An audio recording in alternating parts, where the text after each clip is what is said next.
Channel T subscribe for real. এবারে ভক্ত প্রায় 2-3টা গান রাখলেন।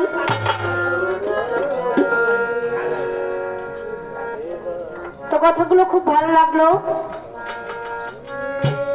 একটা কথা বলছে, কয় শেষ একটা চাওয়া।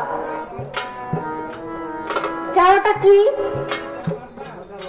ও যে নিজামুদ্দিন আউলিয়া আর আমির খসরুর ঘটনাটা বললো, গুরুর রঙের রং মিশে গেছে, যে দয়াল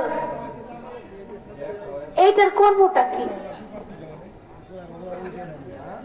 তো বাজান বিচ্ছেদ গান তো অবশ্যই রাখবো। ওইখান থেকে আমার একটা গান যদি না রাখি, আমার ভিতরে একটা আক্ষেপ থাকে।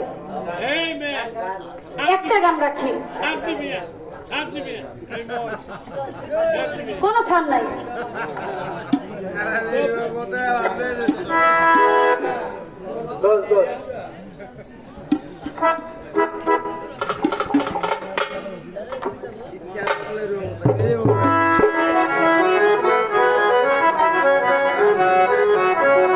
এই গানটা এমন একটা গান,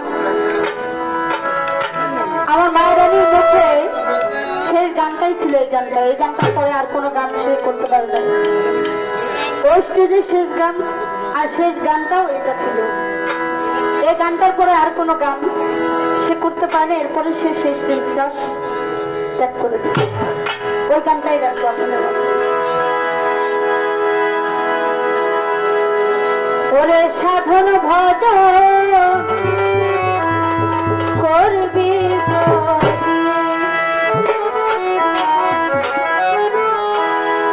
আগে ঠিক করে নিজের মন। সাধন ভজ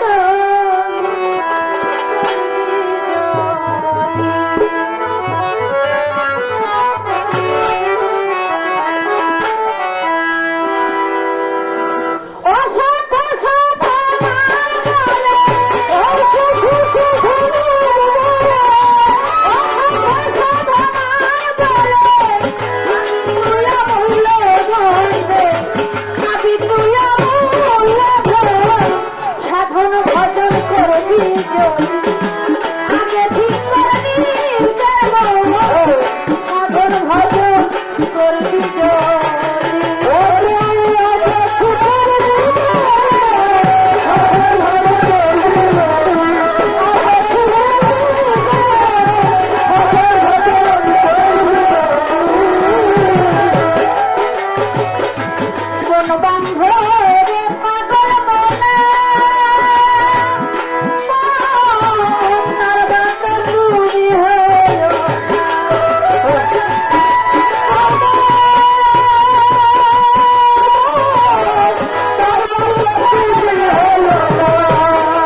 রানী এই গানটার মধ্যে একটা অন্তরে বলেছে, হে ভক্ত তুমি রূপ ধিয়ানে সদাই থাকো, দমে দমে তারে ডাকো, তোমার ভিতরে বাহিরে রাখো সর্বদাই করে যত।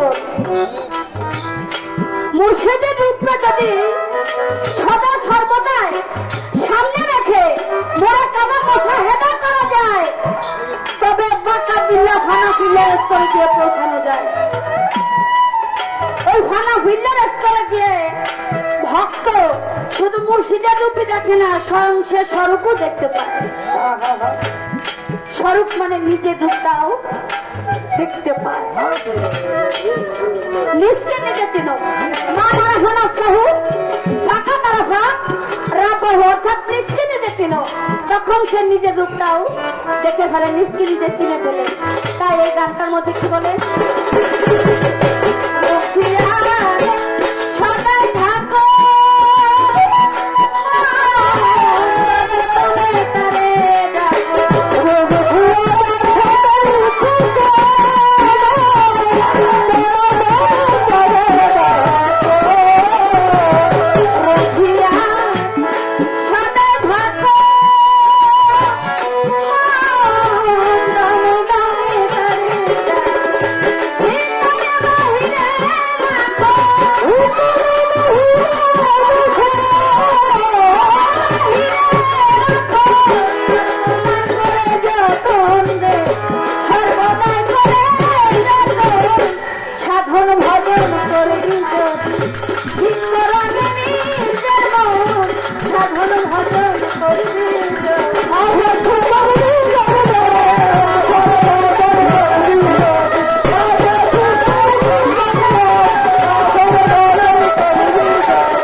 আরে বাবা